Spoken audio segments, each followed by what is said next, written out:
வார்த்தை நிலைத்திருந்தால் உயர்த்தப்படுவாய், அளவிட்டால் உயர்வு நிச்சயம். தேவனுடைய சமூகத்தில் நாம் நிலைத்திருக்க வேண்டும். கடந்த நாட்களில் நான் இதை தியானிக்கும் போது சில காரியங்களை, சில பிள்ளைகள் குடும்பத்தில் நிலைத்திருப்பார்கள், அவர்களுக்கு ஒரு ஆசீர்வாதம். சிலர் குடும்பமாய் நிலைத்திருப்பார்கள், அவர்களுக்கு ஒரு ஆசீர்வாதம். அதே போல கர்த்தருடைய தோட்டத்தில், கர்த்தருடைய சபையில் நாம் நிலைத்திருக்கும் போது ஆண்டவர் உன்னத ஆசீர்வாதங்களை நமக்கு என்ன செய்கிறார்? கொடுக்கிறவராய் இருக்கிறார். தேவனுடைய ராஜ்யத்திற்கு போக வேண்டும் என்றால் நாம் கடைசி வரைக்கும் ரட்சிப்பில் என்ன செய்ய வேண்டும்? நிலைத்திருக்க வேண்டும். தேவனை ஆராதிப்பதில் நிலைத்திருக்க வேண்டும். தேவனை துதிப்பதில் நிலைத்திருக்க வேண்டும். வேதத்தை வாசிப்பதில் நிலைத்திருக்க வேண்டும். ஜெபிப்பதில் என்ன செய்திருக்க வேண்டும்? நிலைத்திருக்க வேண்டும். அந்தந்த நேரங்களில் ஜெபிக்க வேண்டும். அந்தந்த நேரங்களில் வேதாகமத்தை வாசிக்க வேண்டும். நான் எப்பொழுதுமே சிலரை கடிந்து கொள்வேன். எதற்கு என்றால் அந்தந்த நேரத்தில் சாப்பிட மாட்டாங்க, அந்தந்த நேரத்தில் தண்ணி குடிக்க மாட்டாங்க. நான் உங்களுக்கு சொல்கிறேன், அந்தந்த நேரத்தில் சாப்பிடணும், அந்தந்த நேரத்தில் தண்ணி குடிக்கணும். அது ஒரு ஆசீர்வாதம், அது ஒரு ஆசீர்வாதம். நாம் நிலைத்திருக்க வேண்டும். கர்த்தரிலும் கர்த்தருடைய சத்துவத்தின் வல்லமையிலையும் பலப்படுங்கள். அதுதான் நிலைத்திருப்பது. ஆண்டவருக்குள்ளே நாம் என்ன செய்ய வேண்டும்? நிலைத்திராவிட்டால் இடையூறுகள்லாம் நிறைய என்ன செய்யும்? வரும். ஒரு வசனத்தை கூட வாசிப்போம். மத்தேயு சுவிசேஷம் 10ஆம் அதிகாரம் 22வது வசனத்தை நீங்கள் வாசிக்கும் போது அங்கே சொல்லப்பட்டிருக்கிறது, என் நாமத்தின் நிமித்தம் நீங்கள் எல்லாராலும் பகைக்கப்படுவீர்கள், முடிவு பரியந்தம் நிலைத்திருப்பவனே ரட்சிக்கப்படுவான். அப்போ நிலைத்திருப்பது ஒரு நாள் 2 நாள் அல்ல. எதுவரைக்கும் நாம் நிலைத்திருக்க வேண்டும்? சொல்லுங்க, எதுவரைக்கும் நாம் நிலைத்திருக்க வேண்டும்? முடிவு பரியந்தம். சில நேரங்களில் சிலர் என்னிடத்திலே சொல்லியிருக்கிறார்கள், எங்களிடத்திலே சொல்லியிருக்கிறார்கள், நான் செத்தாலும் சபையில் தான் சாவேன். சொன்னவங்கெல்லாம் போயிட்டாங்க. சொன்னவர்களெல்லாம் கைவிட்டுட்டு என்ன செய்யிட்டாங்க? போயிட்டாங்க. சொல்லாதவர்கள் சபையில் என்ன செய்கிறார்கள்? நிலைத்திருக்கிறார்கள். என்னதான் வரட்டும், என்ன உபத்திரம் வரட்டும், என்ன கஷ்டங்கள் வரட்டும், என்ன துன்பங்கள் வரட்டும், என்ன துயரங்கள் வரட்டும், அதனால்தான் நாம் பாடினோம், கொஞ்ச காலம் இயேசுவுக்காக கஷ்டப்பாடு சகிப்பதினால் இந்த துன்பம் இன்பமாய் மாறும் இயேசுவை நாம் காணும் போது. ஆகையினால் என் அன்பு தேவனுடைய ஜனமே, நிலைத்திருக்க வேண்டும். நிலைத்திருந்து கர்த்தரை ஆராதிக்க வேண்டும். நிலைத்திருந்து ஜெபம் செய்ய வேண்டும். நிலைத்திருக்கிறவர்கள் தீமையை விட்டு விலகி நன்மை செய்வார்கள். நிலைத்திருப்பவர்களுடைய வாயில சத்தியம் அவர்களுக்குள் என்ன செய்யும்? இருக்கும். 2 வசனத்தை கூட வாசியுங்கள், வேகமாய் கடந்து சொல்கிறேன். சங்கீதம் 37:27, நீதிமொழிகள் 12:19, 2 வசனங்களை வாசிக்கும் போது நாம் நிலைத்திருக்க வேண்டும் என்றால், என்றென்றைக்கும் நிலைத்திருக்க வேண்டும் என்றால் என்ன செய்ய வேண்டும்? தீமையை விட்டு விலகி நன்மை செய், என்றென்றைக்கும் நிலைத்திருப்பாய். தீமையை விட்டு விலகி என்ன செய்ய? யாருக்கும் தீமை செய்யாதீங்க. யாருக்கு என்ன செய்யாதீங்க? தீமையே செய்யாதீங்க. நன்மையை மட்டும் செய்யுங்க.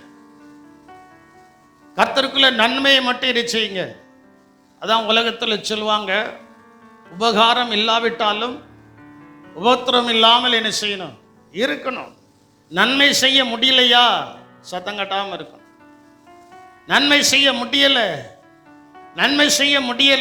ஆனால் அவங்களுக்கு தீமை என்ன செய்யக்கூடாது? செய்ய வாழ்நாளில் தீமை செய்ய வேண்டும் என்கிற எண்ணம் நமக்குள் இருக்கும் என்றால் நாம் தேவனுடைய பிள்ளைகள் அல்ல.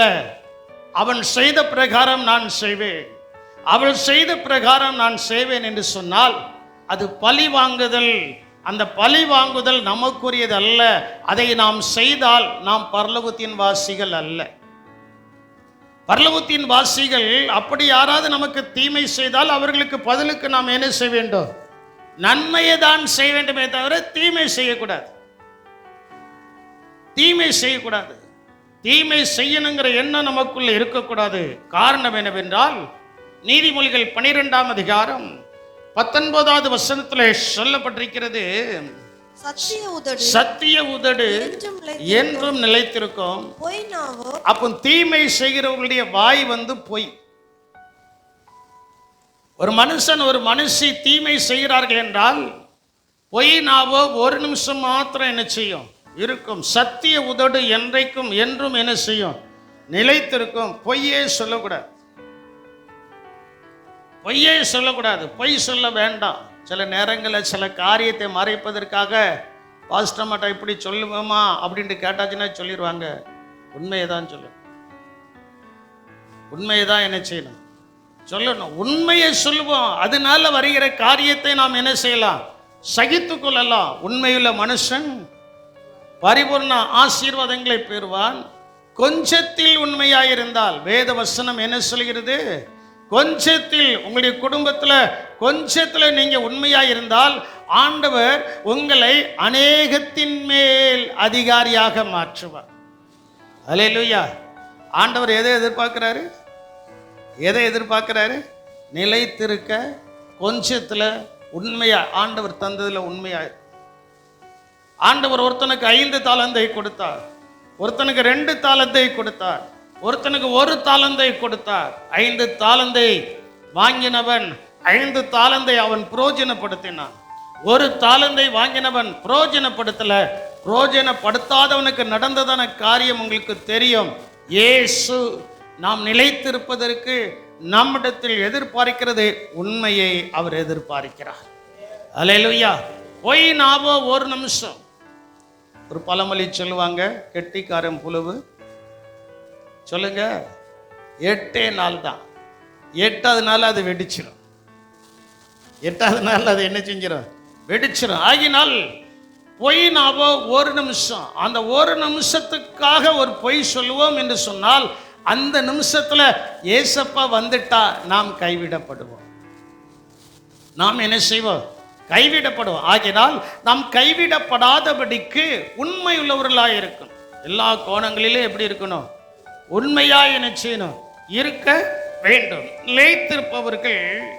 நிலைத்திருப்பவர்கள் இயேசுக்கு எப்படிப்பட்டவர்களாக இருக்கிறார்கள் என்று சொல்லப்பட்டிருக்கிறது. நிலைத்திருக்கிறதான பிள்ளைகள் இயேசுக்கு எப்படி இருக்கிறார்கள்? ஒன்று, அவர்கள் சீஷராக இருக்கிறார்கள். 2வது, அவர்களுக்கு தயவு கிடைக்கிறது. 3வது, அவர்கள் பிதாவையும் குமாரனையும் உடையவர்களாக இருக்கிறார்கள். 4வது, கர்த்தருக்குள்ள நிலைத்திருக்கிறவர்கள் எதை கேட்கிறார்களோ அது அவங்களுக்கு ஆண்டவர் செய்கிறார். அல்லேலூயா. வாசியுங்கள். யோவான் சுவிசேஷம் 8ஆம் அதிகாரம் 31வது வசனத்தை வாசிக்கும் போது அங்க ஆண்டவர் சொல்கிறதான காரியம், இயேசு சொல்கிறதான காரியம் அங்கே சொல்லப்பட்டிருக்கிறது. இயேசு தம்மை விசுவாசித்த யூதர்களை நோக்கி, இயேசு தம்மை விசுவாசிக்கிற யூதர்களை நோக்கி, நீங்கள் என் உபதேசத்தில் நிலைத்திருந்தால் மெய்யாகவே என் சீஷராய் இருப்பீர்கள். மெய்யாகவே என் சீஷராய் இருப்பீர்கள். உபதேசத்துல நிலைத்திருக்கணும். இந்த பாரம்பரிய கட்டு அது இதெல்லாம் செய்யக்கூடாது. அது உலகத்தான் செய்துட்டு போட்டோம். அவைகள் இருந்து கர்த்தர் நம்மை மீட்டெடுத்து விட்டார். அப்படிதானே? அவைகள் இருந்து கர்த்தர் நம்ம என்ன செஞ்சிட்டாரு? மீட்டெடுத்து விட்டார். பேதுரு தன் அனுபவத்தில் அவன் அப்போஸ்தலர் 2ஆம் அதிகாரத்தில் இந்த வாக்குத்தத்தம் பெற்ற பரிசுத்தாவியை நீங்கள் பெறுவதற்கு என்ன செய்ய வேண்டும் என்றால், மாறுபாடான சந்ததியை விட்டு நீங்கள் விலகி என்ன செய்யுங்கள். இந்த பாரம்பரியம்லாம் நமக்கு தேவையில்லை. இந்த கர்த்தருடைய வேதம் என்ன சொல்கிறதோ அதை என்ன செய்ய வேண்டும். இதைத்தான் ஒரு குடும்பத்தில் நானும் பாஸ்டரமாவும் பேசி கொண்டிருக்கும் போது, இந்த பாரம்பரியங்களாம் நீங்கள் செய்யக்கூடாது, சந்தனங்களில் கையில் ராகக்கூடாது, அப்படி செய்யக்கூடாது, எப்படி கூடாது செய்யக்கூடாதுன்னு அவங்க என்ன சொன்னாங்கன்னா, நீங்கள் அடக்கம் பண்ணும்போது மண் எடுத்து நீங்கள் என்ன சொல்றீங்க? மண்ணுக்கு, சாம்பலுக்கு, புழுதிக்கு நம்ம பட்டுன்னு ஒரு வார்த்தையை சொல்ல நினைச்சேன். அது ரொம்ப பாதிக்கும். அது எப்போ நம்ம செய்கிறோம்? அடக்கம் பண்ணும்போது, உயிரோடு இருக்கும்போது அல்ல. உயிரோடு இருக்கும்போது எந்த காரியமானாலும் என்னையை பொறுத்தவரை நாங்கள் பழகினதான இடம், நாங்கள் பயிற்சி எடுத்ததான இடம், ஒரு பிள்ளை பிறந்துச்சுனாலும் அந்த வீட்டில் ஜெப கூட்டம், அந்த கூட்டத்தில் பைபிள் வேதாகமத்துக்கு முக்கியத்துவம் கொடுக்குறோம். அதுக்கப்புறம் அந்த பிள்ளை வளர்ந்து ஏதாவது ஒரு காலகட்டத்தில் ஒரு ஜெப கூட்டம் வேற ஏதாவது ஒன்று வைத்தால் அதுக்கு வேதாகம முக்கியத்துவம். கல்யாணங்கள் வருகிறது, நிச்சயம் வருகிறதா, அதுக்கு வேதாகமத்துக்கு இயேசுவுக்கு தான் முக்கியத்துவமே தவிர என் வாழ்க்கையில் எங்களுடைய வாழ்க்கையில வேற எதுக்கும் முக்கியத்துவம் கொடுத்ததே இல்லை. முக்கியத்துவம் அதுக்கு கொடுக்காதீங்க. அதான் உங்களுடைய ஆசீர்வாதத்திற்கு கொஞ்சம் பின்னடைவாயிருக்கிறது. பின்னடைவாய் என்ன செய்கிறது? உலகத்தான் செய்கிறது போல செய்ய வேண்டாம். நன்றா என்கேஜ்மெண்ட் நம்ம பிள்ளைகள் சிலர் செய்தாங்க. நல்ல பாட்டு படித்து, நல்ல கர்த்தரை ஆராதித்து, நல்ல வசனங்களை சொல்லி அந்த என்கேஜ்மெண்ட்டை நடத்தினா வருதவங்களுக்கு ஒரு வித்தியாசத்தை காண்பார்கள். ஒரு வித்தியாசத்தை என்ன செய்வார்கள்? காண்பார்கள். அதுதான் நம்முடைய வேலை. அதுதான் நம்முடைய வேலை. வித்தியாசமான இயேசு நம்மை ரட்சித்து எல்லா ஜனங்களுக்கு முன்பு கர்த்தர் நம்மை வித்தியாசமாய் வைத்திருக்கிறார். அங்கே எகிப்திலே ஆண்டவர் தான் சொல்றாரு, எகிப்துல பாரம்பரியம் ரொம்ப இருக்கும், இஸ்ரவேல் ஜனங்களிடத்துல பாரம்பரியம் இல்லை. ஆண்டவர் சொல்றாரு, ஏன் ஜனங்களுக்கும் உன் ஜனங்களுக்கு என்னது உண்டு பண்ணுவேன். அப்போ ரட்சிக்கப்படாதவங்களுக்கும் ரட்சிக்கப்பட்ட நமக்கும் இடையில ஒரு வித்தியாசம் இருக்க வேண்டும். காரணம் என்னென்றால் நாம் கர்த்தருக்குள்ள நிலைத்திருக்கிறோம். அல்லேலூயா. நாம் யாருக்குள்ள நிலைத்திருக்கிறோம்? கர்த்தருக்குள்ள நிலைத்திருக்கிறோம். அவங்களுக்கு நமக்கு ஒரு வித்தியாசம். அந்த வித்தியாசத்தை காட்ட வேண்டும். அந்த வித்தியாசத்தை என்ன செய்யணும்? காட்டணும். அந்த வித்தியாசத்தை காட்ட வேண்டும். வித்தியாசத்தை நாம் காட்டும் போதுதான் அந்த இடத்துல தேவ நாமம் என்ன செய்யும்? மகிமைப்படும். தேவ நாமத்தின் சாட்சி அங்கே என்ன செய்யும்? விளங்கும். அவர்கள் இயேசுவை ஏற்று கிறிஸ்தவர்கள் அல்ல. நான் பேசுகிறது கிறிஸ்தவர்களை பேசவில்லை. அவர்கள் கிறிஸ்தவர்கள் அல்ல, அவர்கள் இயேசுவை ஏற்றுக்கொண்டவர்கள். இயேசுவை ஏற்றுக்கொண்டவர்களுக்கும் மத்தியவர்களுக்கும் ஒரு வித்தியாசம் என்னன்னா, அவங்க நிலைத்திருக்காங்களோ நிலைத்திருக்கல எனக்கு தெரியாது. இயேசுவில் நிலைத்திருக்கிறவர்கள் இந்த வேத வசனம் என்ன சொல்கிறதோ அதன்படிகாரம் நடந்து கொள்ள வேண்டும். அதன்படிகாரம் நடந்து கொள்ளும்போதுதான் ஆண்டவர் நம்மை கீழாக்காமல் என்ன செய்வார்? மேலாக்குவார். நாம் கடன் வாங்காதபடி கடன் கொடுக்க நம்முடைய கையின் பிரயாசங்களை என்ன செய்வார்? ஆத்துல ஒரு கால், சேத்துல ஒரு கால் வச்சா என்ன நடக்கும்? அக்கறைக்கு போய் சேர முடியாது. இன்னைக்கு அநேகருடைய வாழ்க்கையில் அதுதான் இருக்கு. நான் இவைகளை சிந்திக்கல. இந்த இடத்துக்கு வந்த உடனே கர்த்தரின் மூலமாய் உங்களுக்கு அதை வெளிப்படுத்துகிறார். நான் அதை சிந்திக்கல. என் பாயிண்டே வேற. நிலைத்திருங்கள். கர்த்தருக்குள்ள என்ன செய்யுங்கள்? நன்றாய் நிலைத்திருக்கும் போது பாரம்பரிய கட்டுகள் நமக்கு வேண்டாம். உலகத்தினுடைய வழிபாடுகள் நமக்கு வேண்டாம். உலகத்தினுடைய தன்மைகள் வேண்டாம். இயேசு என்ன சொல்கிறாரோ அதன்படிகாரம் நடந்தால்தான் நாம் அவருடைய சீசர்களாய் இருக்க முடியும். அல்லேலூயா. நாம் அவருடைய சீசர்களாய் என்ன செய்ய முடியும்? பரிசேயர்களுக்கு பாரம்பரியம் இருந்தது, சதிசேயர்களுக்கு பாரம்பரியம் இருந்தது, வேத பாரகர்களுக்கு பாரம்பரியம் இருந்தது. அந்நாட்களில் இருந்த எல்லாருக்கும் பாரம்பரியம் இருந்தது. ஆனால் இயேசு பாரம்பரியத்தை பார்க்கவில்லை. என்னுடைய சீசராய் நீ மாற வேண்டும் என்றால் என் உபதேசத்தில் என்ன செய்? நிலைத்திரு. என் உபதேசத்தில் என்ன செய்? நிலைத்திரு. நான் உனக்கு என்ன சொல்றேன் அதுல நிலைத்திருப்பார். அதுல என்ன செய்? நிலைத்திரு. அதுல நிலைத்திருக்கும் போது ஆண்டவர் என்ன செய்கிறார்? ஆசீர்வதிக்கிறவராய் இருக்கிறார். எல்லா ஜனங்களுக்கு முன்பு பரவாயில்லை, எல்லாத்தையும் விட்டுட்டான். எனக்காக அவன் எல்லாத்தையும் விட்டுட்டான். எனக்காக அவன் எல்லாத்தையும் விட்டுட்டான். அதனால தான் ஆண்டவர் சொன்னார். பேதுரு ஆண்டவரிடத்துல கேட்கிறான், ஆண்டவரே நாங்கள் எல்லாவற்றையும் விட்டு உண்மை என்ன செய்தோம்? பின்பற்றினோமே, எங்களுக்கு என்ன கிடைக்கும்? எங்களுக்கு நீங்களும் நானும் கர்த்தருக்குள்ள நிலைத்திருக்கிறோம். நமக்கு என்ன கிடைக்கும்னா இம்மையிலையும் மறுமையிலையும் நூறத்தனையான ஆசீர்வாதம் கிடைக்கும். அல்லேலூயா. இம்மையிலையும் மறுமையிலையும் நூறத்தனையான ஆசீர்வாதம் நமக்கு வேண்டும் என்றால் கர்த்தருக்குள்ளே நிலைத்திருக்க வேண்டும். கர்த்தருக்குள்ளே என்ன செய்யணும்? நிலைத்திருக்கணும். ஒரு மரம் இருக்கிறது, அதுல காத்தும் அடிக்கி, மழையும் பெய்யுது, வெயிலும் அடிக்கி. ஆனால் அந்த மரம் என்ன செய்கிறது? அந்த மரம் அந்த பூமியில் என்ன செய்கிறது? அதே போல கர்த்தர் நம்ம எங்க வைத்திருக்கிறார் அந்த இடத்துல நிலைத்திருக்கணும். உபதேசத்துல நிலைத்திருக்கணும். உபதேசத்துக்கு மாறாக நாம் செயல்படக்கூடாது.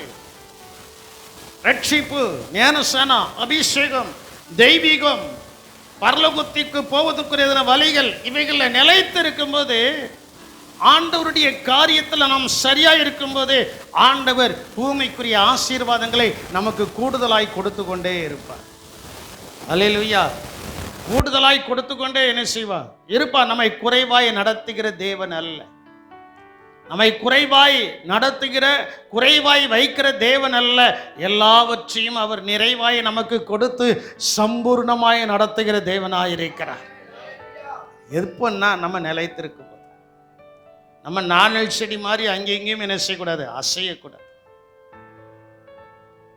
நாணலை போல அங்கெங்கே அசைந்து என்ன செய்யக்கூடாது, நிலைத்திருக்கணும். கர்த்தருக்குள்ளே நிலைத்திருக்கணும். நிலைத்திருக்கும் போது ஒன்று சீசராய் இருக்கீர்கள், ரெண்டாவது நிலைத்திருக்கும் போது ஆண்டவருடைய இரக்கம், தயவு நமக்கு கிடைக்கும். ரோமர் 11:22 சொல்லப்பட்டிருக்கிறது. நிலைத்திருக்கும் போது ஆண்டவருடைய தயவு, ஆண்டவருடைய இரக்கம், ஆண்டவருடைய கிருபை நமக்கு என்ன செய்யும், கிடைக்கும் என்று சொல்லப்பட்டிருக்கிறது. வாசிக்க கேட்போம். ரோமர் 11:22. ஆகையால் தேவனுடைய தயவையும் கண்டிப்பையும் பார். பாருங்க, தயவையும் கண்டிப்பையும் பார். விழுந்தவர்களிடத்திலே கண்டிப்பையும் உன்னிடத்திலே தயவையும் காண்பித்தார். அந்த தயவிலே நிலைத்திருப்பாயானால் உனக்கு தயவு கிடைக்கும். எப்பொழுது தயவு கிடைக்கும் சொல்லுங்க. எப்பொழுது தயவு கிடைக்கும் சொல்ல மாட்டேங்களா? என்னை பார்த்து சொல்லுங்க. எப்பொழுது தயவு கிடைக்கும்? ஆமா, எப்பொழுது கிருபை கிடைக்கும், எப்பொழுது ஆசீர்வாதம் கிடைக்கும்னா நிலைத்திருக்கும் போது. நிலைத்திருக்கும் போது. அப்போ கண்டிப்பு யாருக்கு? சரியா இல்லாதவங்களுக்கு, விழுந்து போகிறவர்களுக்கு. அப்படித்தானே சொல்லப்பட்டிருக்கு. விழுந்து போனவர்களுக்கு கண்டிப்பையும் நம்மிடத்துல தேவன் தயவை காண்பிக்கிறார். காரணம் என்னவென்றால், ஆண்டவர் நம்மளை பார்க்கிறார். என் மகன், என் மகள் என் கிருபையில நிலைத்திருக்கிறார்படியினால அவர்களுக்கு நான் தயவு பாராட்ட வேண்டும். அல்லேலூயா. நோவாவுக்கோ கர்த்தருடைய கண்கள்ல சொல்லுங்க, நோவாவுக்கோ கர்த்தருடைய கண்கள் என்ன செய்தது? ஏன்னா அத்தனை கோடி ஜனங்களை நிலைத்திருக்கவில்லை. நோவா மட்டும் என்ன செய்தான் சொல்லுங்க? நோவா மட்டும் என்ன செய்தான்? நிலைத்திருந்தான். அதே போல இப்பவும் நோவா காலத்தில் நடந்தது போலதான் நடந்து பல பாவங்கள், பல சாபங்கள் தேசத்தில் என்ன செய்கிறது? பெருகி கொண்டுதான் என்ன செய்கிறது இருக்கிறது. இந்த பெருகி கொண்டிருக்கிற இந்த காலத்தில், பெருகி கொண்டிருக்கிற இந்த நாட்கள்ல, பெருகி கொண்டிருக்கிற இந்த சூழ்நிலைமையில ஆண்டவர் உங்களையும் என்னையும் நோவாவை போல பார்க்கிறார். அந்நாட்களில் இருந்த சந்ததியில நோவா மட்டும் உத்தமனும் உண்மையுள்ளவனுமா என்ன செய்தான்? இருந்தான். அதனால தான் அவன் நிலைத்திருந்தான். அவனுக்கு கர்த்தர் பாராட்டினதான காரியம் என்னன்னா, உலகமே அழிஞ்சு போச்சு, எல்லாம் அழிஞ்சு போச்சு. நோவாவின் நிமித்தம் அவன் மனைவி, உன்னுடைய பிள்ளைகள், உன்னுடைய மருமக்கமார்கள் எல்லாம் பாதுகாக்கப்பட்டு வேலையிலிருந்து கீழே இறக்கி விடப்பட்டு அந்த நோவாவின் சந்ததி பெருக ஆரம்பித்தது, ஆசீர்வதிக்கப்பட ஆரம்பித்தது. ஒருவேளை நீங்கள் நினைக்கலாம், நான் ஆசீர்வாதமா இல்லையே, என் வாழ்க்கையில நான் எதை நினைக்கணும் ஒண்ணு என் வாழ்க்கையில நடக்க மாட்டுக்க, எனக்குள்ள ஒரு காரியமும் சரியாய் நடக்கலையென்று நீங்க 1001 கேள்விகளை ஆண்டவருடைய சமூகத்தில் நீங்கள் கேட்டுக்கிட்டு இருக்கலாம். இன்னைக்கு அதுக்கு ஆண்டவர் கொடுக்கிற ஒரு பதில் என்னன்னா, என் மகனே, என் மகளே, நீ என்னில் நிலைத்திரு, நான் உனக்கு செய்யக்கூடியதை செய்வேன். அல்லேலூயா. கர்த்தரில் நாம என்ன செய்யணும்? நிலைத்திருக்கணும். எதுவாக இருக்கட்டும். வசனத்தை கேட்ட உடனே சிலருக்கு ரொம்ப சந்தோஷம், கையை தட்டிடுவாங்க. அது பின்னால இருக்கு பரவசம். சரி, இருக்கட்டும். நிலைத்திருந்தால் தேவனுடைய சீஷர்கள், நிலைத்திருந்தால் தேவனிடத்தில் எதை பெறுகிறோம்? தயவு, ஆசீர்வாதங்களை பெறுகிறோம். வேதத்தில் சொல்லப்பட்டிருக்கிறது, கர்த்தருடைய ஆசீர்வாதம் ஐஸ்வர்யத்தை தரும், அதனுடைய அவர் வேதனை என்ன செய்ய மாட்டார். எந்த வேதனையும் வராது, எந்த ஈடியும் வர முடியாது, எந்த ஐடியும் வர முடியாது, யாரும் வர முடியாது. காரணம் என்னவென்றால் அது கர்த்தருடைய ஆசீர்வாதம். அல்லேலூயா. அது யாருடைய ஆசீர்வாதம்? கர்த்தருடைய நிலைத்திருக்கிறோம். ஆண்டவர் ஆசீர்வாத படிப்படியாய் ஒரே நேரத்தில் வானத்தை திறந்து போட்டு நம்மளை ஆசீர்வதிக்கிற தேவன் அல்ல. அதனால்தான் சாலமோன் ஞானி அழகாய் சொன்னா, ஆண்டவரே எனக்கு அன்றன்று படியை எனக்கு என்ன செஞ்சிடலாம் தந்தல், நான் திருடி உம்முடைய நாமத்தை வீணிலை வழங்காதபடிக்கு, நான் ஐஸ்வர்யவானதினால மறுதளித்த உம்முடைய நாமத்தை வீணிலை வழங்காதபடிக்கு எனக்கு அன்றன்று படியை எனக்கு என்ன செய்தலாம், அன்றன்று கர்த்தர் கிருபையாய் நடத்துகிறார். அல்லேலூயா. பிள்ளைகளை படிக்க வைக்கணுமா, அதுக்குரிய தேவைகளை கர்த்தர் சந்திக்கிறார். பிள்ளைகளுடைய கல்யாண காரியம் வருதா, அதுக்குரிய தேவைகளை கர்த்தர் என்ன செய்கிறார், சந்திக்கிறார். வீடுகளை கட்டணுமா, அந்த வீடை கட்டுவதற்கு கர்த்தர் தேவைகளை என்ன செய்கிறார், சந்திக்கிறார். என்ன காரியமாக இருக்கட்டும், ஆண்டவரால் முடியாத காரியம். வாகனம் வேணுமா, வாகனத்தை கொடுக்க கர்த்தர் என்ன செய்கிறார், சந்திக்கிறார். ஆனால் நம்ம பொறுமையாக இருக்க மாட்டோம், அவசரப்பட்டு எதுலையாவது போய் செஞ்சுக்கிடுவோம், சிக்கலில் மாட்டிக்கிடுவோம். அந்த சிக்கல் நமக்கு வராமல் இருக்கணும்னா ஆண்டவருடைய சமூகத்தில் முழங்கால் போட்டு ஜெபம், ஆண்டவரே இதை நான் செய்யலாமா, இதை நான் செய்யக்கூடாதா, இதை நான் வாங்கலாமா, இதை நான் வாங்கக்கூடாதா அப்படின்னு அவர்கிட்ட கேட்கும்போது சொப்பனத்தின் வாயிலாக, தரிசனத்தின் வாயிலாக, தேவனுடைய வார்த்தையின் வாயிலாக, வேத புஸ்தகத்தின் வாயிலாக கர்த்தர் நம்மிடத்தில் பேசுவார். அல்லேலூயா. நிலைத்திருக்கிற இடத்துல கர்த்தர் என்ன செய்வார், பேசுவார். யார் கர்த்தருக்குள்ள நிலைத்திருக்கிறார்களோ அவர்களுக்கு ஆண்டவர் உயர்வை கொடுக்கும்படி அவர்களோடு கூட இருந்து அவர்களை லிஃப்ட் பண்ணிக்கிட்டே இருப்பார். அவர்களை உயர்த்தி கொண்டே என்ன செய்வார், இருப்பார். மூன்றாவதாக யோவான் 2 யோவான் 1 வசனத்தில் சொல்லப்பட்டிருக்கிறது. 2 யோவான் 1 வசனத்தில் சொல்லப்பட்டிருக்கிறது, கிறிஸ்துவின் உபதேசத்திலே நிலைத்திராமல் மீறி நடக்கிற எவனும் தேவனை உடையவன் அல்ல. கிறிஸ்துவின் உபதேசத்தில் நிலைத்திருக்கிறவனோ, பாருங்க, கிறிஸ்துவின் உபதேசத்தில் நிலைத்திருக்கிறவனோ பிதாவையும் குமாரனையும் உடையவன். நாம் யாரை உடையவர்கள், பிதாவையும் குமாரனும் இரட்சகராகிய இயேசுவும் பிதாவாகிய தேவனும் கிறிஸ்துவ தேவன் நம்மோடு கூட இருக்கும்போது நாம் தரித்திரப்பட்டு போவது அது தேவ சித்தம் அல்ல. அல்லேலூயா. தரித்திரப்பட்டு கஷ்டப்பட்டு போவது தேவ சித்தம் அல்ல. அதை தேவனுடைய சமூகத்தில் வைத்து ஜெபிக்கும் போது, அவங்கள்ட்ட அடிக்கடி நான் சொல்லியிருக்கிறேன், ஏன் நமக்கு தரித்திரம் வருகிறது, சம்பளத்தை வாங்கின உடனே அப்படியே செலவழிக்கிறோம். செலவழிக்க கூடாது, அதை வீட்டுக்கு கொண்டு வரும். அதை நினைச்சு இன்னைக்கு ஏன் விவசாயம் ஆசீர்வாதமா இல்லாம போகுது தெரியுமா? விவசாயம் இன்னைக்கு ஏன் ஆசீர்வாதமா இல்லாம போகுதுன்னா, அந்த காலத்துல என்னது விளைஞ்சாலும் வீட்டுக்கு வந்துட்டு தான் விலைக்கு போகும். அப்படிதானே? விவசாயிகள் சொல்லுங்களா, விவசாயம் காட்டில் இருக்கிறது எங்க வரணும், வீட்டுக்கு வரும். இப்போ காட்டில் இருந்த மாதிரியே போயிருது. அதே மாதிரி தான் நம்முடைய ஆசீர்வாதம். உதாரணத்தை நான் உங்களுக்கு சொல்றேன். அந்நாட்கள்ல ஆசீர்வாதம், வீடு நிறைய தானியங்கள் இருக்கும், வீடு நிறைய விவசாய பொருட்கள் இருக்கும். ஆசீர்வாதம் அதை பார்த்து பார்த்து பார்த்து அவங்க சந்தோஷப்படுவாங்க, அப்புறம் கொடுப்பாங்க. அடுத்த வருஷத்துல நிறைய விளையும். இப்போ காட்டிலேயே அடிக்கணும், காட்டிலேயே தூத்தணும், காட்டிலேயே அதை அங்கே செஞ்சிடணும், அனுப்பி வச்சிடணும். வீட்டுக்கு வரலையே. இன்னைக்கு அநேகருடைய ஆசீர்வாதங்கள் அப்படிதான் இருக்கு, வீட்டுக்கு வரல. உங்க வீட்டுக்குள்ள ஆசீர்வாதங்கள் நுழைய முடியாத அளவுக்கு உங்களுடைய வருமானத்தை நீங்க வெளியிலேயே வச்சு செலவழிச்சுட்டு வந்துருந்தீங்களா, அதுதான் உங்களுக்கு தரித்திரம். அதை கரங்களில் எடுத்து 2 பேரும் சேர்ந்து, புருஷனும் மனைவியுமாய் சேர்ந்து, அளவிட்டால் பிள்ளைகளோடு கூட சேர்ந்து ஆண்டவருடைய சமூகத்தில் வைத்து ஜெபிக்கும் போது அந்த ஜெபத்தை கேட்கிறதான தேவன் தான் அந்த தரித்திரத்தை நீக்கி ஆசீர்வாதத்தை கொடுக்கிறார். அல்லேலூயா. ஒருவேளை நான் தூரத்தில் இருக்கிறேன் பாஸ்டர், சம்பளம் வந்துட்டுல, இப்போ தான் வீடியோ காலில் பேசுறீங்களே, எதில் பேசுறீங்க? வீடியோ காலில் அந்த பணத்தை எடுங்க, 2 பேரும் கை வச்ச மாதிரி அதை ஜெபம் பண்ணுங்க. அந்த ஜெபத்தை கர்த்தர் கேட்பார். அந்த ஜெபத்தை கர்த்தர் என்ன செய்வார்? கேட்பார். அதுக்கு உதாரணம் தான் இரட்சகராகிய இயேசு கிறிஸ்து.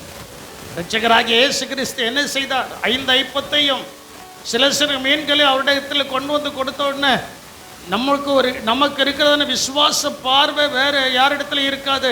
அந்த விசுவாச பார்வை நமக்கு வரணும். கொஞ்சம் தாயா இருக்கு, நம்ம இடத்துல எவ்வளவுதான் இருக்கு? நல்லா இணைய கவனிங்க.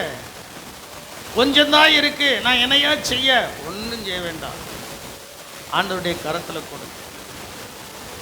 இயேசு நமக்கு முன் அடையாளமாக தான் அதை பிதாவின் கரத்தில் என்ன செய்தார்? கொடுத்து, பிதாவே இவைகளை நீர் என்ன செய்ய வேண்டும்? ஆசீர்வதி. வானத்துக்கு நேராய் தன் கண்களை எடுத்து 2 கரங்களிலும் வைத்து, கூடைய 2 கரங்களில் வைத்து, பிதாவே இவைகளை ஆசீர்வதியும் என்று சொல்லி அந்த 5 அப்பத்தையும் சில சிறு மீன்களையும் 12 சீசர்களிடத்தில் கொடுத்தார். வேற யார்ட்டையும் கொடுக்கல. நல்லா நீங்கள் புரிஞ்சுடுங்க. இந்த சீசத்துவம் என்பது உங்களுடைய மனைவி, பிள்ளைகள், இவர்களிடத்தில் நீங்கள் கொடுக்கும். இவர்களிடத்தில் என்ன செய்யணும்? அதை விட்டு நீங்கள் கொடுக்கும்போது அந்த வருமானம் ஆசீர்வதிக்கும். அல்லேலூயா. வருமானம், ஏன்னா கர்த்தர் நம்மோடு கூட இருக்கிறார். இயேசு நம்மோடு கூட என்ன செய்கிறார்? இருக்கிறார். ஒரு ஆசீர்வதிக்கிறதான தேவன். பாருங்களா, லாபான் இருக்கிறான். அவனுக்கு ஆடு மாடுகள் இருக்கிறது. ஆனால் யாக்கோபு போறது வரைக்கும் லாபானுக்கு ஆசீர்வாதமே இல்லை. யாக்கோபு போறது வரைக்கும் லாபானுக்கு ஆசீர்வாதம் இல்லை. ஏன்னா இந்த யாக்கோபு இஸ்ரவேலின் தேவனால் ஆசீர்வதிக்கப்பட போகிறவன். அதை அறிந்து கர்த்தர் இவன் நிமித்தம் அங்கே ஒரு ஆசீர்வாதத்தை என்ன செய்தார்?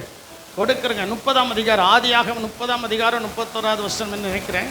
அல்லாட்ட 31ஆம் அதிகாரம் 30வது வசனமாக இருக்கும். வாசியுங்கள், வசனத்தை சொல்லி வாசியுமா. ஆதியாகமத்தின் புஸ்தகம் 30ஆம் அதிகாரம் 31வது வசனமாக இருக்கும். இல்லாட்டா 31ஆம் அதிகாரம் 30வது வசனமாக இருக்கும்.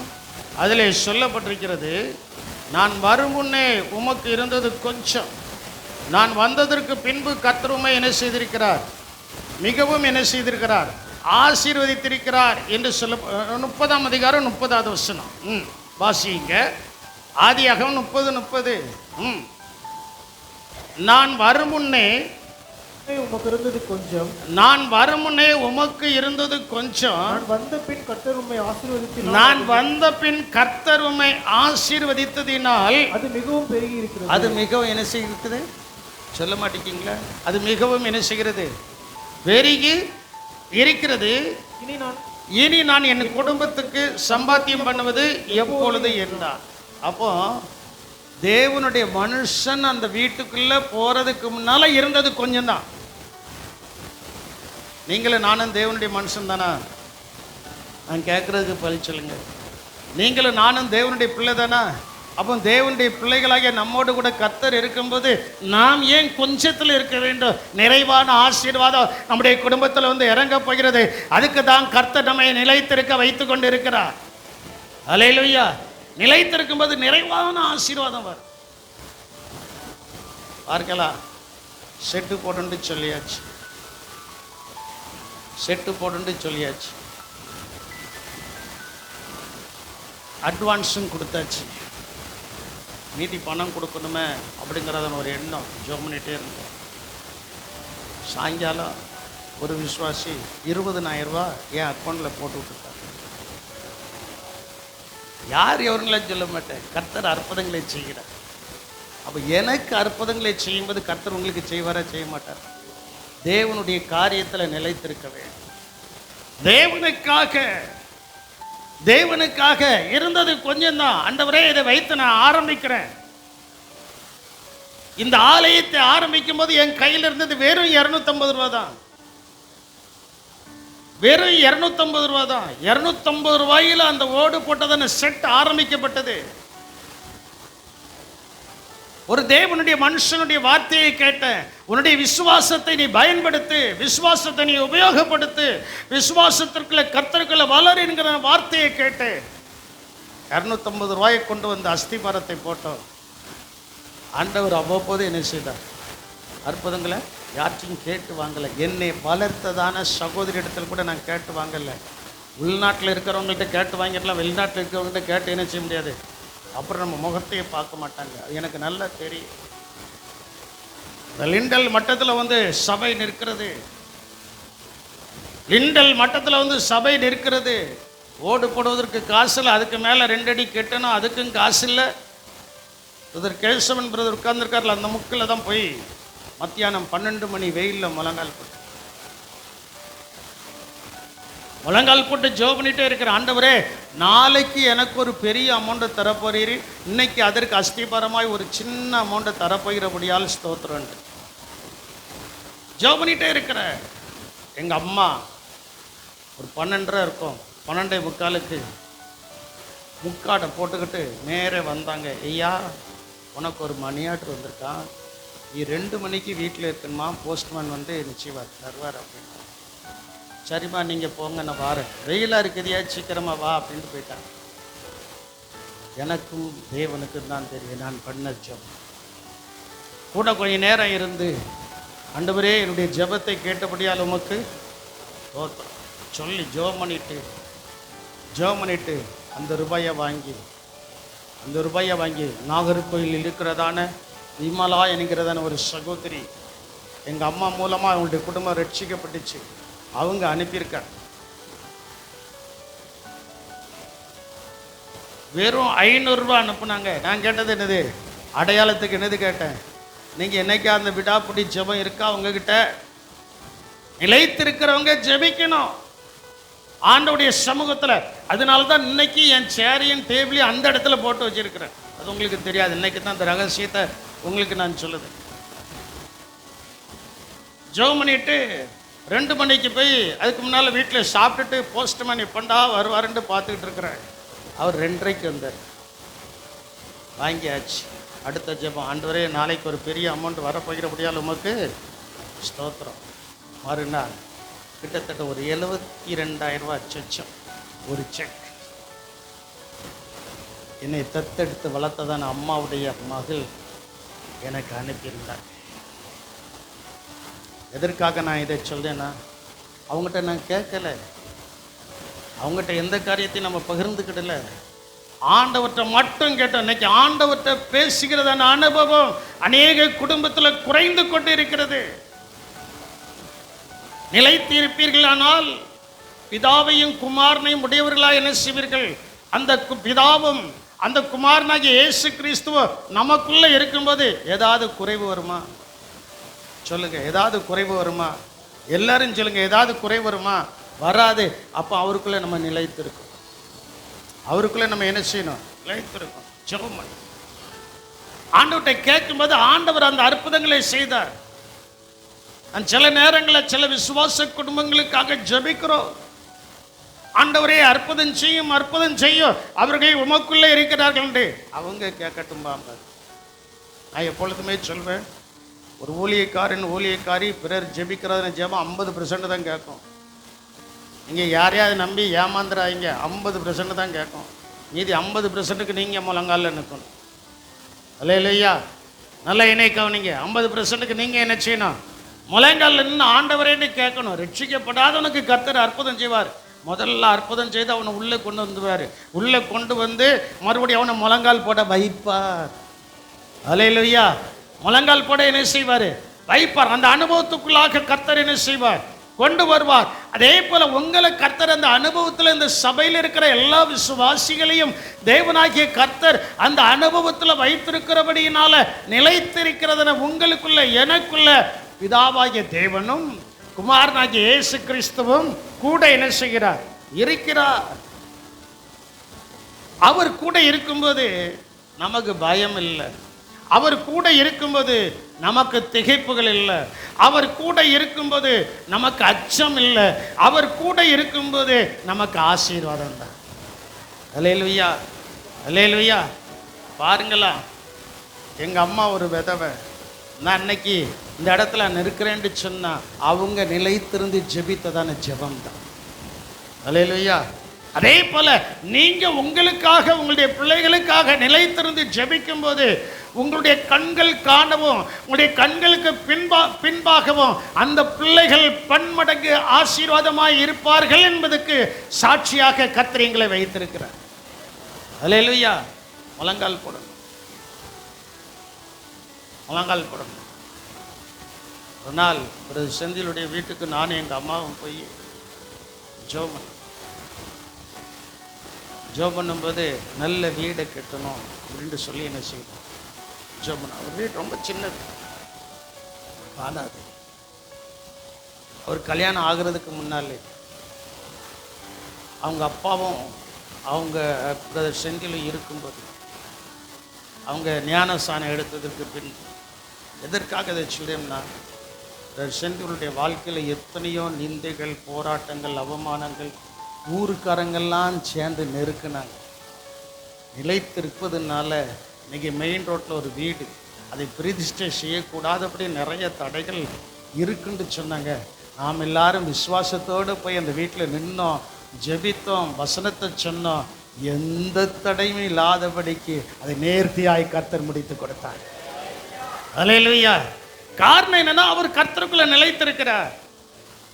இன்னும் நிலைத்திருக்கும் போது இவைகளை காட்டிலும் நீங்க பெரிய காரியங்களை என்ன செய்வீர்கள், காண்பீர்கள்.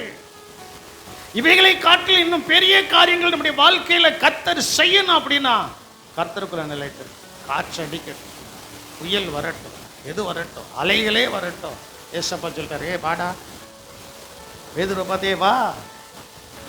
அவனுக்கு சந்தோஷம், சந்தோஷத்துல கடல்ல நடந்து போறான். கொஞ்ச நேரம் கழிச்சு காத்து வந்துட்டு அலைகள் வந்துட்டு கீழே என்ன செஞ்சிட்டு இருக்கான். போயிட்டே இருக்கும்போது ஒரு சத்தம் தான் கொடுத்தான், ஆண்டவரே என்ன செய்யும், ரட்சியும். நான் கீழே போறேனே, என்னை ரட்சின்னு ஒன்று ஆண்டவர் ஒரே ஒரு வார்த்தையை தான் சொன்னார். என்ன வார்த்தையை சொன்னாருன்னா, அவிசுவாசமா இராமல் விசுவாசமா என்ன செய், இரண்டு சொல்லி தூக்கி எடுத்துட்டாரு. அதே போல இன்னைக்கு ஆண்டவர் நிலைத்திருக்கிற நம்மை குறித்து கர்த்தர் சொல்கிற ஒரு வார்த்தை என்னவென்றால், அவிசுவாசமா இராமல் நிலைத்திரு, உனக்கு நான் செய்யக்கூடிய சகல காரியத்தையும் செய்வேன். அல்லேலூயா. ஆண்டவர் நமக்கு செய்யக்கூடிய சகல காரியத்தையும் அவர் செய்யணும். அப்படின்னா கர்த்தருக்குள்ள நிலைத்திருக்கணும்.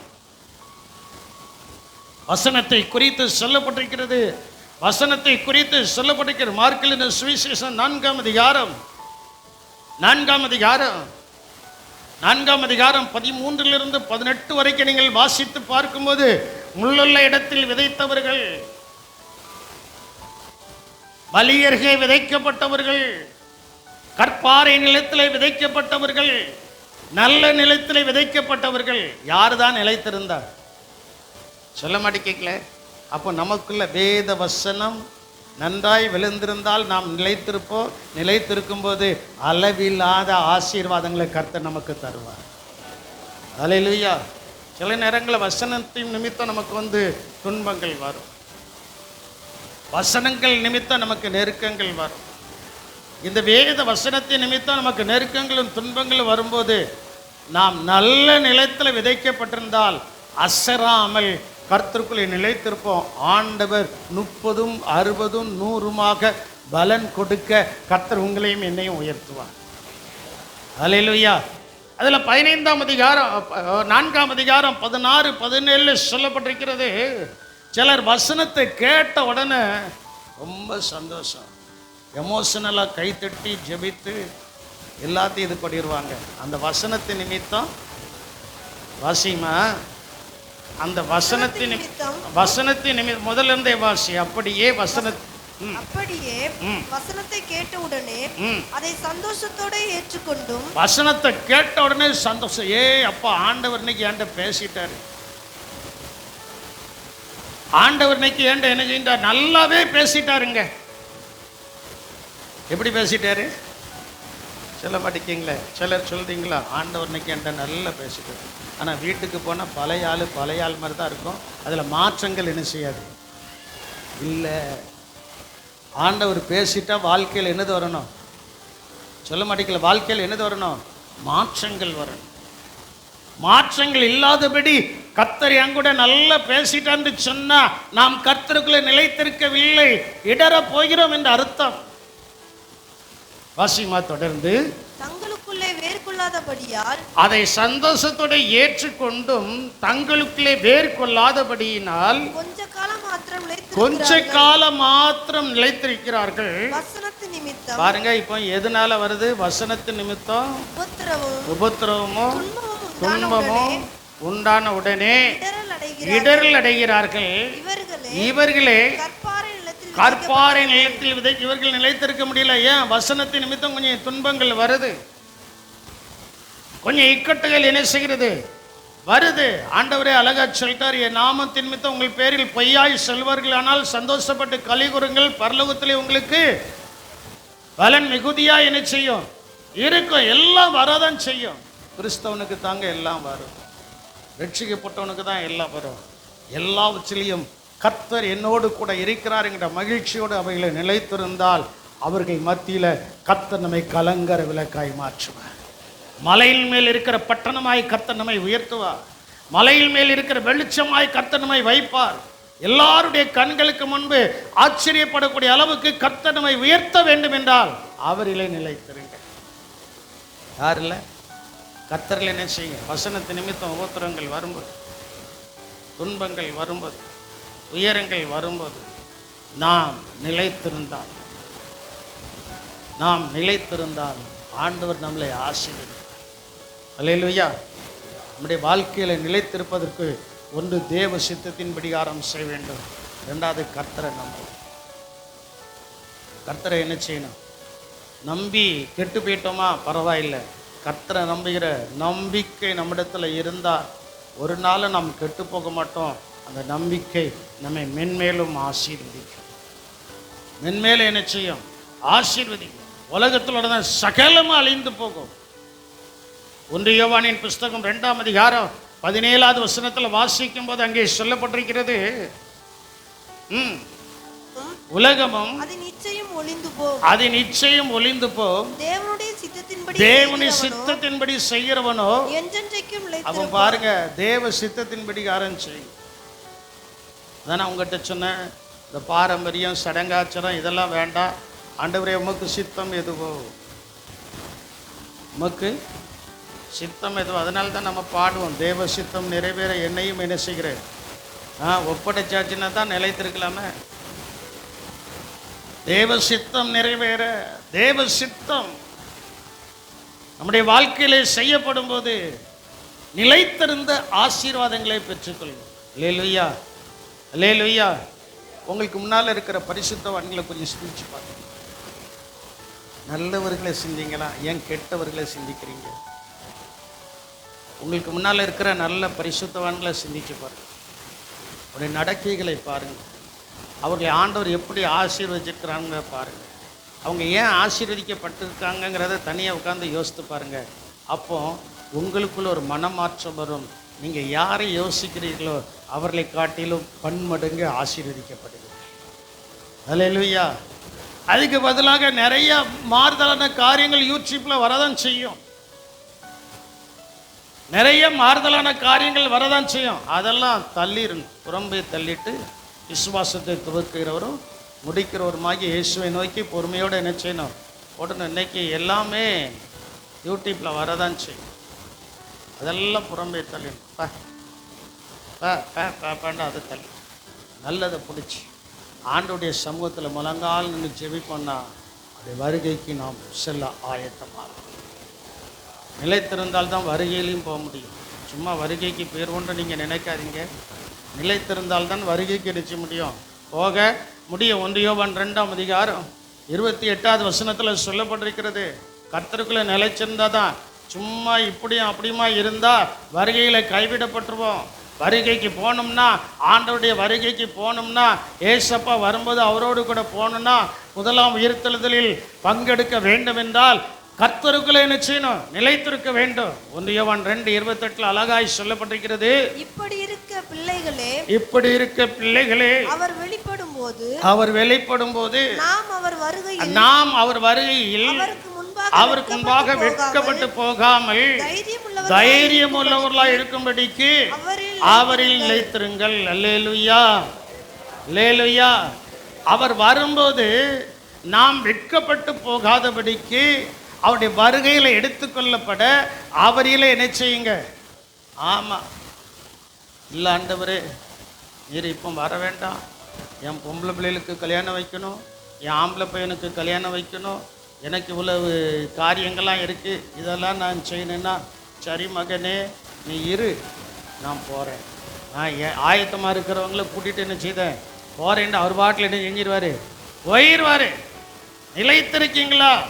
எதுவானாலும் சரி, நான் அடிக்கடி சொல்வேன், எந்த ராஜா எக்கருக்கிட்டு போனாலும் இந்த ராஜாவுக்கு கவலை இல்லை. காரணம் என்னவென்றால் இந்த ராஜாவோடு விட கர்த்தர் இருக்கிறார். இயேசு என்ன செய்கிறார்? அவர் வரும்போது ஒன்றையும் நம்ம கொண்டு போவதில்லை. ஒன்று இந்த எல்லாத்தையும் இந்த பூலகத்தில் விட்டுட்டு தான் போனோம். அவர் வரும்போது நான் என்னுடைய ஜெபம் என்ன தெரியுமா? இதுவரே முதலாவது என்னை எடுத்துக்கொள்ளும், ரெண்டாவது என் குடும்பத்தை எடுத்துக்கொள்ளும், மூணாவது என் சபையாரை எடுத்துக்கொள்ளும். யாரும் கைவிடப்பட கூடாது. இது என்னுடைய ஜெபம், அன்றாட ஜெபம். ஆண்கள் ஜெபத்திலேயோ மற்ற ஜெபங்களையோ நீங்கள் வந்து கலந்து கொண்டால் நான் கடைசியாக ஜெபிக்கிறதான வார்த்தை என்னவென்றால், அப்பா இந்த ராக்காலத்தில் உம்முடைய வருகை இருக்கும் என்றால் எங்களை பரிசுத்தப்படுத்தி உம்மோடு சேர்த்துக்கொண்டோம். அவருடைய வருகைக்கு நம்ம ஆயத்தமாக இருக்கணும். ஆயத்தமாக இருக்கிறவங்க வாயிலிருந்து அந்த வார்த்தைகள் வரும். அவர் வெளிப்படும் போது அவர் வருகையில் அவருக்கு முன்பாக வெட்கப்பட்டு போகாமல் தைரியம் உள்ளவர்களாக இருக்கும்படி, எப்படி இருக்கும்படி ஒரே ஒரு பகுதியை மட்டும் சொல்லி நான் முடிக்க போகிறேன். தைரியம் உள்ளவர்களாக இருக்கும்படி. எதுக்குங்க கம்யூனியன் எடுக்கிறோம்? எதுக்கு நற்கருணை? அதனுடைய முக்கியத்துவம் உங்களுக்கு தெரியுமா? சும்மா பேருக்கு வந்து கம்யூனியன் எடுக்கக்கூடாது, பேருக்கு வந்து நற்கருணை எடுக்கக்கூடாது. நற்கருணையினுடைய முக்கியத்துவம் தெரியுமா? நாம் பிழைத்து அவருக்குள் இருப்பதற்காக தான் நற்கருணை எடுக்கும். கர்த்தருடைய இயேசுவினுடைய மாம்சத்தையும் இயேசுடைய இரத்தத்தையும் போஜனம் பண்ணி பானம் பண்ணுகிறோம். அது முதல்ல நீங்கள் புரிஞ்சுடுங்க. நிலைத்திருக்கிறவர்கள் மட்டும்தான் அந்த பந்தியில் பங்கெடுக்கணும். அவர்களே தான் கர்த்தர் ஆசீர்வதிக்கிறார். வாசிங்க யோவானின் சுவிசேஷம் 6ஆம் அதிகாரம் 56 முதல் 58 வசனங்களை நிதானமாய் வாசிக்க கேட்போம். என் மாம்சத்தை புசித்து என் இரத்தத்தை பானம் பண்ணுகிறவன் என்னிலே நிலைத்திருக்கிறான், நானும் அவனிலே நிலைத்திருக்கிறேன். பாருங்க, நற்கருணை எதற்கு? அதான் மிஸ் பண்ணாங்கன்னு நான் சொல்லுவேன். நான் ரட்சிக்கப்பட்டு ஸ்நானம் எடுத்து 45 ஆண்டுகள் ஆகுது. 45 ஆண்டுகளில் ஒரு நாள் கூட நற்கருணை ஆராதனை நான் மிஸ் பண்ணிருக்கேன். ஏன்னா நான் யாரில் நிலைத்திருக்கிறேன்? பலவீனமே வரட்டுமே, ஆப்ரேஷனில் சரீரத்தில் நடந்திருக்கு, ஆனால் நற்கருணையில் விட மாட்டேன். நல்லா நீங்கள் புரிஞ்சுக்கிடுங்க. என்ன சூழ்நிலைமையாக இருக்கட்டும், மரணமே வரட்டுமே, மரண காலகட்டத்திலையும் ஆண்டவருடைய சமூகத்தில் போய் அந்த நற்கருணை அந்த பந்தியில் நம்ம பங்கெடுப்போம் அப்படின்னு சொன்னால், கர்த்தருக்குள்ள நம்ம நிலைத்திருக்கிற அப்படின்னால் ஆண்டவர் நம்மளை என்ன செய்ய மாட்டார், விட மாட்டார். அதனால தான் அடிக்கடி நான் விசுவாசிகளாகி உங்கள்கிட்ட சொல்லுவேன், நற்கருணை பந்தியை நீங்கள் அற்பமாக நினைக்காதீங்க, அதனுடைய முக்கியத்துவத்தை புரிந்து கொள்ளுங்கள்.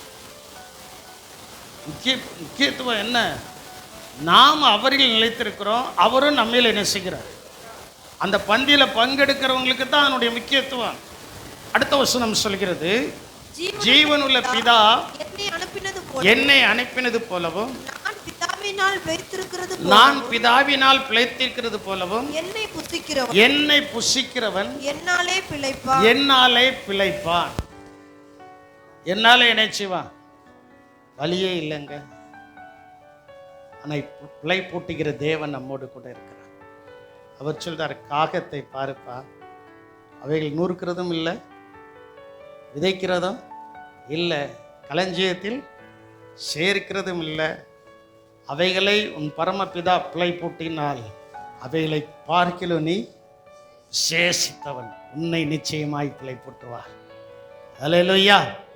உங்களையும் என்னையும் கர்த்தர் நிச்சயமாய் என்ன செய்வார்? பிழை பூட்டுவார். யாரை? ஜீவனுள்ள பிதா என்னை அனுப்பினது போலவும் நான் பிதாவினால் பிழைத்திருக்கிறது போலவும் என்னை புசிக்கிறவன். ஏன் நற்கருணை ஆராதனுடைய இம்பார்ட்டன்ஸ் அநேகருக்கு தெரியாமல் போகிறது? அன்னைக்கு தாங்க எல்லாம் வரும். பங்கெடுக்க கூடாது அப்படி நிறைய தடைகள் என்ன செய்யும்? வரும். அந்த தடையை மீறணும். அந்த தடையை என்ன செய்யணும்? மீறணும். 45 வருடமாய் ஆண்டவருடைய கிருபையினால 81 ரட்சிக்கப்பட்டேன். 81 இருந்து இது வரைக்கும் எனக்கு தெரிய ஒரு நற்கருணை ஆராதனை கூட நான் மிஸ் பண்ணல. ஒரு மனுஷன் உலகத்தில் வேலை செய்தால் 33 வருடம் வேலையை நிறைவேறிட்டுனா அவங்களுக்கு என்னது உண்டு? சொல்ல மாட்டேங்கிங்களே, அவங்களுக்கு என்னது உண்டு? பென்ஷன் உண்டு. அந்த ஊழியத்தில் 38 வருஷமாக இருக்கிறேன். ஆண்டவர் எனக்கு நிறைய கொடுத்துட்டு தான் இருக்கிறார். இல்லையா, 45 வருடமாக ஒரு நற்கருணை ஆராதனை நான் மிஸ் பண்ணதில்லை. இன்றைக்கி நீங்கள் உங்களுக்குள்ள ஒரு தீர்மானம் எடுக்கணும். ஆண்டவருடைய ஆசீர்வாதம் வரணும்னா அவருடைய சரீரமாகிய அப்பத்தையும் அவருடைய இரத்தமாகிய ரசத்தையும் பானம் பண்ணுகிற அந்த பந்தியை இனி நான் விட மாட்டேன். இல்லையா, இனி நான் என்ன செய்ய மாட்டேன், விட மாட்டேன். சரி, அடுத்த வசனத்துல இன்னும் அழகாய் சொல்லப்பட்டிருக்கிறது, வானத்திலிருந்து இறங்கின அப்பம் இதுவே, இது உங்கள் பிதாக்கள் புசித்த மன்னாவை போல் அல்ல, அவர்கள் மரித்தார்களே. இந்த அப்பத்தை புசிக்கிறவனோ என்றென்றைக்கு என்ன செய்வான்? இந்த அப்பத்தை புசிக்கிறவன் என்றென்றைக்கு என்ன செய்வான்? பாருங்க, நிலைத்திருக்கும் போது ஆண்டவர் நம்ம என்ன செய்கிறாரு? பிழைக்க வைக்கிறார். அந்த நற்கருணையினுடைய முக்கியத்துவம் இப்போ உங்களுக்கு புரியுதா? ஏதோ கடமைக்காக வந்து எல்லாரும் மன்னாவை சாப்பிட்டாங்க. அதான் அங்கே சொல்லப்பட்டிருக்கிறது, இது உங்கள் பிதாக்கள் புசித்த மன்னாவை போல் அல்ல, அவர்கள் மரித்தார்களே. இந்த அப்பத்தை புசிக்கிறவனோ உடைய ஆத்மா வாழ்ந்து கொண்டே இருக்கும். உடைய ஆத்மா என்ன செய்யும்? வாழ்ந்து கொண்டே என்ன செய்யும்? இருக்கும். அதனால இதுதான் நம்மளை கடைசி நாளில் எழுப்பவும் போகுது. 54வது வசனத்துல சொல்லப்பட்டிருக்கிறது, 54வது வசனத்துல, என் மாம்சத்தை புசித்து என் ரத்தத்தை பானம் பண்ணுகிறவன் நித்திய ஜீவன் உண்டு, பானம் பண்ணுகிறவனுக்கு நித்திய ஜீவன் உண்டு, நான் அவனை கடைசி நாள்ல என்ன செய்வேன்? முக்கியத்துவத்தை புரிஞ்சுக்கிடுங்க. நிலைத்திருந்தால் அப்படியே சரீரத்தையும் அவருடைய இரத்தத்தையும் பானம் பண்ணுகிறவர்கள் இம்மைக்குரிய ஆசீர்வாதங்களினாலும் மறுமைக்குரிய ஆசீர்வாதங்களினாலும் நிறைவாய் ஆசீர்வதிக்கப்படுவார்கள். அப்போ நம்ம செய்யக்கூடியது என்ன? நம்ம இன்னைக்கு ஒரு டிசிஷன் எடுக்கக்கூடியதான ஒரு காலகட்டத்தில் வந்திருக்கோம். என்னதான் வந்தாலும் நான் கர்த்தருக்குள்ள நிலைத்திருப்பேன். நான் கர்த்தருக்குள்ள எப்படி இருப்பேன்? எது வந்தாலும் சரி, நான் கர்த்தருக்குள்ள நிலைத்திருப்பேன். அவைகள் எல்லாம் எனக்கு சாதகமாய் வந்து முடியும். அவைகள் எனக்கு மாறாய் வந்து நடக்காது, சாதகமாய் வந்து முடியும். மாறாய் நடந்தது போல இருக்கலாம். ஒரே ஒரு சம்பவத்தை சொல்லி நான் முடிச்சிருந்தேன். சவுலு தாவீதை விரட்டிட்டு வரும்போது மரணத்துக்கும் அவனுக்கும் ஒரு அடி தூரம் தான் இருக்கு. ஒரு அடி தூரத்துல கையை இப்படி நீட்டினா அரைஞ்சிடலாம். கையை இப்படி ரெண்டு கையும் சேர்த்து பிடிச்சா கழுத்தை பிடிச்சி என்ன செஞ்சிடலாம்? நெரிச்சிடலாம். அவ்வளவு தூரத்துல அற்புதங்களை செய்கிறதான தேவன், அவ்வளவு தூரத்தில் அற்புதங்களை செய்கிறதான தேவன் உங்களுக்கு விரோதமாய் எவர்கள் அவ்வளவு நெருங்கி பக்குவத்தில் வந்திருக்கிறார்களோ அந்த காரியம் மாறுதலாய் நடக்கும்படிக்கு நிலைத்திருக்கிற உங்களோடு கூட கர்த்தர் இருந்து பெரிய காரியங்களை செய்ய போகிறார்.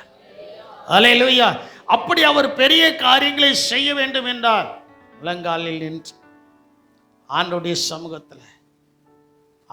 சமூகத்தில் முழங்கால் நிற்போமே. ஆண்டவருடைய சமூகத்தில் இன்னைக்கு ஒரு தீர்மானம் எடுக்க, ஆண்டவரே எதுவானாலும் நான் உமக்குள்ள நிலைத்திருப்பேன். உம்மை விட்டு என்னை பிரிக்க முடியாது. கிறிஸ்துவின் அன்பை விட்டு என்னை பிரிப்பவன் யார்? வாழ்க்கையில் என்னது வரட்டும். அதில் ஒரு 30 காரியங்கள் சொல்லப்பட்டிருக்கிறது, பல காரியங்கள் சொல்லப்பட்டிருக்கிறது. அவைகளெல்லாம் என் வாழ்க்கையில் வரட்டுமே. அவைகளெல்லாம் என் வாழ்க்கையில் வந்தாலும் என்னை பிரிக்க முடியாது. காரணம் என்னவென்றால் பிதாவும் குமாரனாகிய இயேசுவும் என்னோடு கூட இருக்கிற என்னில் நிலைத்திருக்கிறார்கள். அந்த வெளிப்பாடை பெற்ற நான் அவரில் நிலைத்திருக்கிறேன். அவரில் என்ன செய்கிற?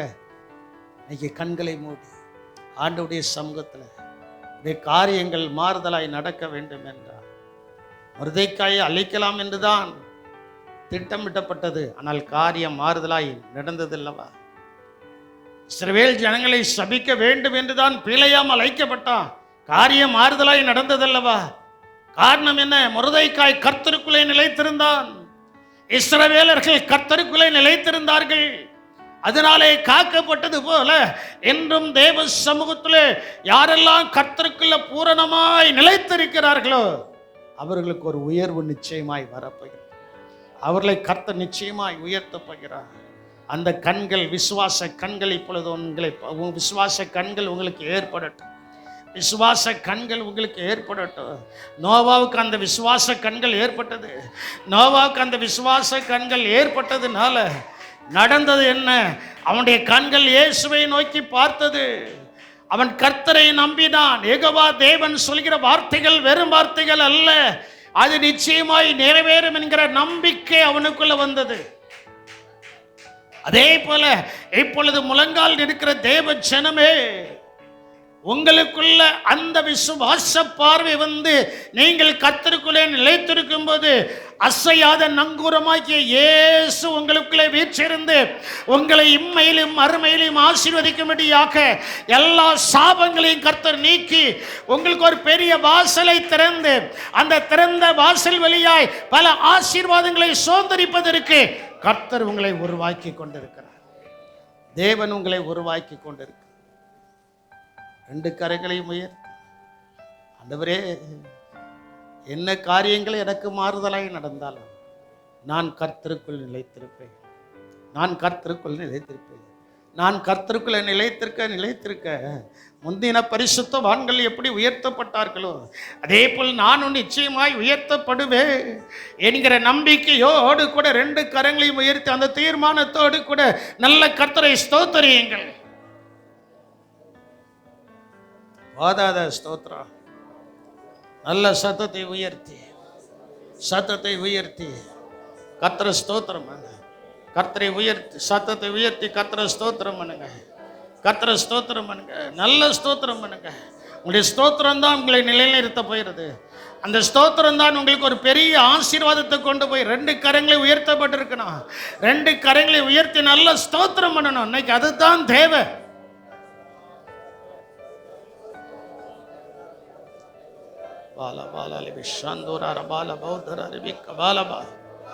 எங்கள் கிருபையும் இரக்கம் நிறைந்த எங்கள் அன்பின் ரட்சகரே, நாங்கள் உம்மை துதிக்கிறோம், உம்மை ஸ்தோத்திரிக்கிறோம் கர்த்தாவே. ஆண்டவரே, இப்பொழுது உம்முடைய சமூகத்தில் உம்மை ஆராதித்த உம்முடைய பிள்ளைகள் உம்மிலே நிலைத்திருக்கிறபடியினால் அதனுடைய முக்கியத்துவத்தை புரிந்து கொண்டவர்கள், அந்த முக்கியத்துவத்தை அவர்கள் புரிந்து கொண்டபடியினால் நிலைத்திருக்கிற இவர்கள் இப்பொழுது இருப்பதை பார்க்கலாம். நிலைத்திருக்கிற நாங்கள் இப்பொழுது இருப்பதை பார்க்கிறோம் 1000 மடங்கு சகல கண்களுக்கு முன்பு ஆசீர்வாதமாய் எங்களை உயர்த்த போகிறீர் என்கிற விசுவாச கண்கள் எங்களுக்கு திறக்கப்பட்டு அந்த விசுவாச தரிசனம் எங்களுக்குள்ளே உண்டாகிறபடியினால் உமக்கு ஸ்தோத்திரம். கிருபை கொடுக்கட்டும். கர்த்தருடைய பிள்ளைகளாகிய எங்களை ஆசீர்வதித்தல் இயேசுவின் நாமத்தில் ஜெபிக்கிறோம் எங்கள் ஜீவனுள்ள நல்ல தகப்பனே. ஆமென்.